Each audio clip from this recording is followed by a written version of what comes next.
All right, and we welcome you to the Locked On Washington Football Team podcast, along with David Harrison. I'm Chris Russell. Nice to have you aboard with us. Hope you guys had a good Memorial Day weekend. We have the pleasure to be joined right now by longtime and former NFL general manager Randy Mueller, who's kind enough to join us. You can check him out on his own personal site, which is, as we pull it up here, Mueller Football Advising.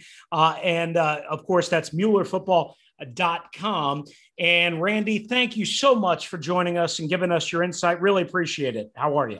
My pleasure. I'm doing great. Good to be with you guys, and always good to talk some football, even as we approach summer. So absolutely, always time for football. So one of the original reasons that we had you on, or wanted to have you on, is I saw that you wrote a post about a week ago or so about the Washington football team's direction and decision to let go of Morgan Moses and Geron Christian.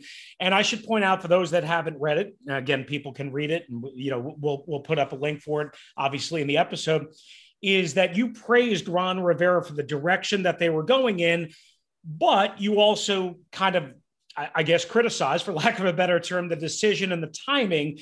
For those that haven't read it, Randy, can you kind of take us behind some of your thought process? Because I know it goes back to your days in Seattle with the Seahawks organization. Sure, no doubt about it. And you're right. I love what Ron has done there. I think that the changes he's made there, the cultural evolution, so to speak, of where the Redskins have been the last 15 years and where they are now is, obviously light years headed in the positive direction. So I think it's great what he's done. I just found that this move was a little peculiar for me because I've always been one that I want to hang on to as many good players as I can for as long as I can. And that's the simplistic part about it. Yeah, I was brought into the league and raised by a couple offensive line guys, a Hall of Famer, and Mike McCormick was our GM, and Chuck Knox was our head coach in Seattle as an old offensive line coach. And I remember them always beating into my head, hey, we're not going to trade any offensive linemen. Do not trade. Do not get rid of offensive linemen. We're going to need them at some point. That's why this one was an interesting move for me. And then when you couple it with the timing, I'm sure there's something I don't know, but I had trouble connecting the dots to make sense of this. It sounded to me like, hey, and I've been in this role. I've been in this chair as a GM when your cap guy comes to you and said, hey, this makes sense, right? We have all this money this year. We're not going to be able to use it all. We can't spend it on players. Let's eat up some of that money by releasing somebody who may not make our team now so that we take the acceleration into this current year and not push any of it off into the next year. That part makes sense to me. Unfortunately, in this case, I also think there's a parallel route that football may not make sense to us on the football side, just because we're going to need bodies. It's a long preseason. We're back to preseason games now. We're kind of out of COVID. So we don't have all of the safety nets that we've had in the past as well. So I thought by doing this, by freeing up maybe some cap money or pushing cap money into last year, they end up releasing, as you guys know, the two starting tackles that they began the season with last year. I thought it, was somewhat risky. And so that's why I wrote the piece on. I just think at some point you're going to wish you had these guys. You're one injury away now from being, in a panic situation, looking for tackles again. And I think they took a strength and made it a weakness when they really didn't have to. Yeah, and Randy, something that you mentioned was kind of the play of the two players and how you didn't really think it kind of warranted necessarily moving on from them the way that they did. I kind of looked, when we talked about it last week after the moves were made, I kind of looked at it and said, if with Geron Christian specifically, if this coaching staff, if this personnel office doesn't feel like he's part of their future plans for, whether it be work ethic or a football IQ standpoint or whatever it is that, like you said, we don't know on the outside here specifically, that maybe it was the right move to make. And then with Morgan Moses, I kind of look at it more. Ron Rivera has really kind of preached about how much he wants competition in training camp and then bringing in some younger guys and all that stuff. And if it comes to a situation where Morgan loses that starting job through training camp, through the preseason, is he going to be willing to kind of take that backup role? And if they kind of already know that he's not going to be open to that, maybe moving forward, considering that this team has a bridge quarterback, get that offensive line tested, put in place, solidified before they bring in their quarterback of the future. What are your thoughts on some of those potential mentalities? Again, not that we know that those came into it, but the potential of that being part of the decision.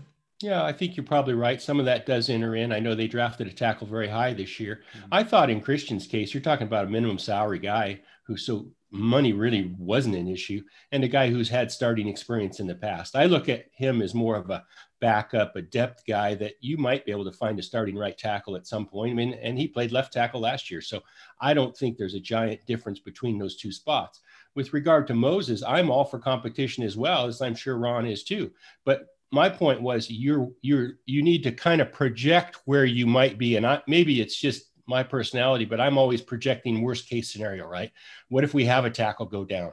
What if Cosmi, the tackle from Texas, isn't what we thought he was initially? He takes time to develop. I'm looking to cover myself in the long haul by having a few extra bodies around and let him fight it out. And if it is, like you say, where Moses gets beat out at the end, you can always move him later. I'm not against moving him at the right time, but you can do that when another team maybe has an injury in training camp and is looking for value somewhere. You might be able to actually get something for him. So I just think it's a little bit of a substance issue. I understand that at the end of the day, they want to free up some room for maybe Cosby to get reps or something like that. But for me, I would rather have the competition and hang on to him as long as I can and never move an offensive lineman unless I just vitally have to.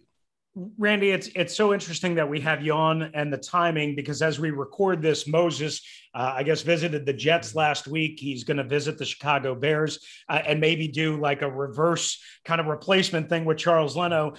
We'll touch more on that in a second, but I wanted to ask you from a GM's perspective, and specifically with Christian, but then I guess evolving it, how a GM and a personnel evaluator does this part of an evaluation, which is that guy was not only inconsistent, and he admitted to me a year and a half ago that he didn't work very hard. He didn't take his craft very seriously. So I thought that was a pretty big knock on him, but more, he was always hurt too. He had this mysterious knee injury in his rookie year. It lasted all the offseason, so much so that they had to go and get Donald Penn to replace Trent Williams. Christian really didn't play much in 2019, which was a disaster. Then he gets the starting job here, and then he's out again after 6 weeks, and he was a little inconsistent. Although I agree with you, I think he played better than most people did. So I guess the big picture question is, when you're evaluating talent, evaluating a situation like this, how does a GM, how does a personnel evaluator take in a constant injury concern? And how much do you worry about that? And how much does that ultimately factor into a personnel decision? Well, I think it's definitely part of it for sure. And if this is the case where he is nicked all the time, maybe not practicing as much as the coaches would like, you definitely have to factor that in. I think in this case, I guess as a GM, to answer your question, I would preach as much patience as we could. Mm-hmm. I understand the cultural change that Ron's trying to make, and maybe this guy isn't wired exactly like he wants, but I would sure try to preach as much patience as we can. Let's ride this thing out. Maybe this kid grows up a little bit. Maybe the injury bug is in his past. You know, I'm always kind of looking for glasses half full at this point, especially with the nature of the position. That's what I keep going back to is offensive linemen, defensive linemen. They're hard to find. It's the big difference in this league. You just got to have more than everybody else. Mm-hmm. Hang on to them for value now. Maybe let's weigh against the cultural change being complete right now. If this guy doesn't have the psychological makeup we're looking for, nobody else has to know this. I would preach, let's just sit on this for right now. Let's see if something does develop. Maybe there's a market out there. Again, I just don't want to give up offensive lineman for nothing at a time when we don't really play any games until September. So Let's just sit on this. And it's more of a timing issue for me than anything else. Understood. Yeah. And Randy, everything you said perfectly makes sense, especially the part of, coming into camp, getting that competition going. And then if there does develop a problem where Morgan, you're saying, hey, you're a vet, got it, but you're probably looking at a backup role and he says, I'm not playing that role. Yeah. Then we move on. There definitely is a lot of sense to that as well. But you have said that you also like a lot of the moves that Ron is doing there in Washington and some of that culture change. One of those things is not being so fixated on bringing in a young quarterback immediately right now to fill that spot. Instead, trying to focus on building the team around the quarterback position and then eventually find the quarterback of the future, quote unquote, to install there. And we've seen other teams kind of take a different approach to it. I look at the New York Jets bringing in Sam Darnold before they really had a strong, roster around the quarterback position. Now moving on from him, bringing in another rookie quarterback, and they still don't really have the strongest roster on paper anyway to put around him. Of course, we'll see what happens on the field. What are your thoughts on that kind of debate about, you have to have that young star quarterback to start building your team, or do you think building the team the way that Ron Rivera is doing now and then installing the quarterback later is the best way to go, or is it kind of a feel thing, given that, Ron has also done the same thing with Cam Newton in Carolina that he's referenced as well, where he brought in the young quarterback, eventually built the team, and ended up in the Super Bowl. Yeah, I think you bring up some good points. I think in an ideal situation, you'd love to have solved the quarterback issue, but I do think this is a case where it's all about timing, right? You can't force the issue. I think the Washington football team are going to be in every quarterback discussion for the next 6 months, maybe 18 months. Who knows? I think they're looking every day. I don't think the fact that they haven't found their guy now means that they're okay with Ryan Fitzpatrick or Kyle Allen or anybody else they have. I think they're always going to be grinding to find that guy. It just didn't happen. The music stopped and all the chairs were filled. And I think rather than force it somewhere to go overspend to try to create a quarterback out of thin air, I think they've elected to go this route for now. That may change in 6 weeks. That may change in, who knows how long. If Ryan Fitzpatrick were to get nicked or something, I'm not sure they have a guy on their team now, and that's just my opinion, that can actually go win games for him in the NFL. So I think they will always be looking, and I think that's a good idea. And hey, that's what the front office should be doing, and that should be their frame of mind 24/7, is trying to locate their future quarterback. The fact that they haven't done it just takes a little patience. It's, again, everybody wants to build teams on paper and they want it to happen right now. In the real world of the NFL, it's just not the way it falls. You got to pick your spots. You got to find good players when you can. And as we all know, finding a quarterback is hard. And I think they'll eventually get it. It may take them a year or two still. Hey, I went 30 years in the league looking for a Peyton Manning and never found one. So that's just the way it is. You can't create them out of thin air. Yeah, they don't fall off of trees very often, Randy. Randy Mueller is nice enough to join us, longtime NFL general manager. Of course, as we discussed, wrote an article on Morgan Moses and Geron Christian, but now we bounce around the league and obviously the quarterback situation. So off of David's question and off of what you just answered, if you're always looking for the quarterback, and that is true. Like, if you have all these situations of Russell Wilson maybe not being happy in Seattle, Aaron Rodgers clearly not being happy in Green Bay, and maybe and definitely Deshaun Watson not being happy in Houston, as a GM, are you just making calls every day, every week? Are you trying to bang down these doors? Are you trying to sweeten the pot to get one of these teams who say they don't want to talk and trade their quarterback? I guess what's the mentality when you desire something and need something, yet the other side doesn't seem to be willing to tango? That sounds like desperation. Yeah, I think exactly. in any state. Yeah. I mean, hey, I'll be honest. When I was running the Seahawks, Paul Allen was our owner. He came in one day early in his, ownership days there and said, "Hey, get us in the middle of every deal." He said, "I want to discuss every deal we can. We may not make it at the end of the day. We can always say no if it's crazy, but communicate with as many people as you can and get us in the middle of all deals." He wanted to gather information, right?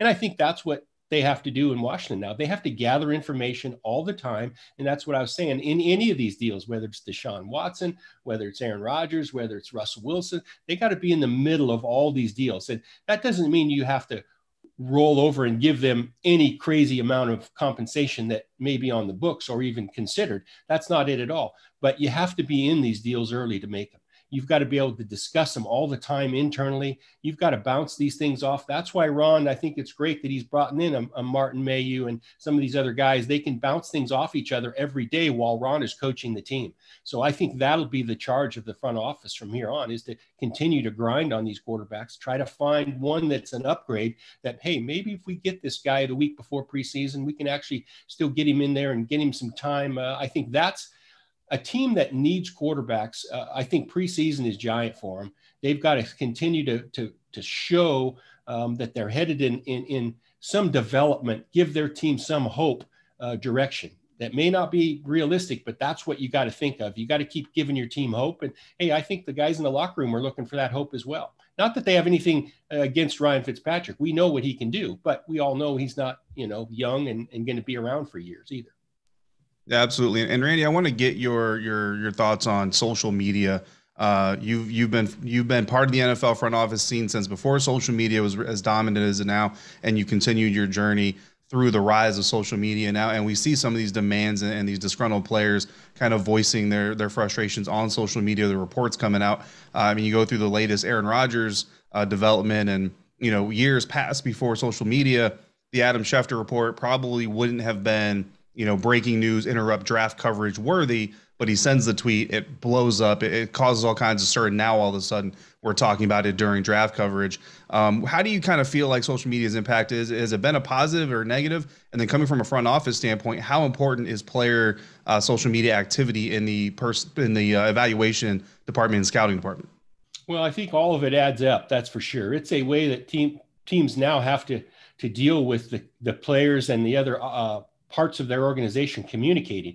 I think GMs nowadays have to be more than ever before kind of the face of your team and the manager of the communication department. Really, you've got to know what these messages, what players are sending out, what teams are sending out. You've definitely got to monitor a whole nother set of circumstances that we never had to, frankly, even worry about in the 80s and 90s and even the early 2000s. So I'm not against it. I think it's a tool. I think there's perception though, and there's reality. And as a GM, you've got to always kind of know and have confidence that the information that you're gathering, that the communicating that you're doing face to face is what you rely on to make decisions. I think the perception of social media and the messaging that's out there isn't always true. And that's just the victim of where we're at now, right? The hot takes and everybody looking for this or that or grinding their own agendas. I always used to, and this worked in the early days too, is you have to consider the agenda of the source.